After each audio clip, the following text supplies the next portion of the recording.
រដ្ឋាភិបាលរុស្ស៊ីបានយល់ព្រមគុតគង់ប្រេងឆៅចំនួន150លានបារ៉ែលដល់ឥណ្ឌូនេស៊ី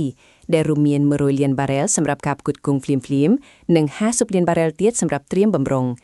កិច្ចព្រមព្រៀងដ៏សំខាន់នេះបានកើតឡើងបន្ទាប់ពីដំណើរទស្សនកិច្ចរបស់ប្រធានាធិបតីឥណ្ឌូនេស៊ីលោក Prabowo Subianto ទៅកាន់ទីក្រុងមូស្កូកាលពីសប្តាហ៍មុនក្នុងអំឡុងពេលទស្សនកិច្ចលោក Prabowo បានពិភាក្សាជាមួយប្រធានាធិបតីរុស្ស៊ីលោក Vladimir Putin អំពីការពង្រឹងភាពជាដៃគូរួមទាំងសីធម្មពលផងដែរដែលនាំឲ្យឥណ្ឌូនេស៊ីទទួលបានការផ្គត់ផ្គង់ប្រេងកន្តម្លៃដ៏ពិសេសមួយឥណ្ឌូនេស៊ីដែលជាប្រទេសផលិតប្រេងក៏ប៉ុន្តែនៅតែជាអ្នកនាំចូលប្រេងសុទ្ធដ៏ធំមួយដោយសារតម្រូវការប្រើប្រាស់ប្រចាំថ្ងៃខ្ពស់ជាងសមត្ថភាពផលិតកម្មឆ្ងាយណាស់បច្ចុប្បន្នឥណ្ឌូនេស៊ីប្រើប្រាស់ប្រេងប្រមាណ 1.1 លានបារ៉ែលក្នុងមួយថ្ងៃប៉ុន្តែផលិតបានត្រឹមតែប្រហែល60,000បារ៉ែលប៉ុណ្ណោះ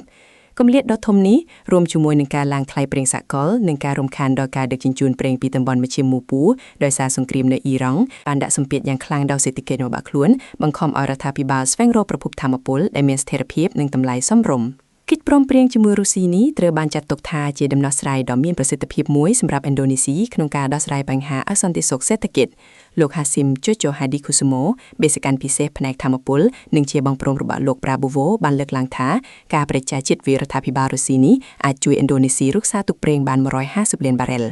ក្រៅពីការស្វែងរកប្រភពប្រេងថ្មីរដ្ឋាភិបាលឥណ្ឌូនេស៊ីបានដាក់ចេញនូវវិធានការដោះស្រាយស្ថានភាពផ្សេងទៀតផងដែររួមមាន 1. ការកម្រិតការប្រើប្រាស់ប្រេងឥន្ធនៈទូទាំងប្រទេស 2. ការតម្រូវឲ្យមន្ត្រីរាជការមួយចំនួនធ្វើការពីផ្ទះមួយថ្ងៃក្នុងមួយសប្តាហ៍ 3. ការប្រឆាំងមិនតម្លៃថៃប្រេងដែលរដ្ឋបានឧបត្ថម្ភធនរហូតដល់ឆ្នាំ2026